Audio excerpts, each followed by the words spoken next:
insha Allahu ni abu guda nake so in gaya muku, mu wanda muka koyi filozofi an ce mu kiyaye abin kunya, mu kiyaye zalunci, mu kiyaye ci da haƙƙin mutum, mu nuna muna tattalin alheri da iyawa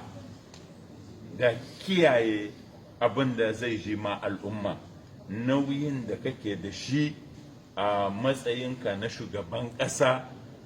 babban nauyi ne,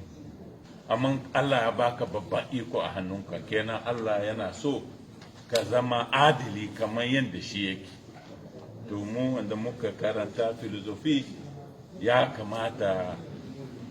muhi kowa yarda da wa'annan ra'ayi, kuma muhi kowa da gudanar da iko cikin tsoron Allah, cikin son gaskiya, cikin mutunta jama'a, kuma cikin mutunta gaskiya.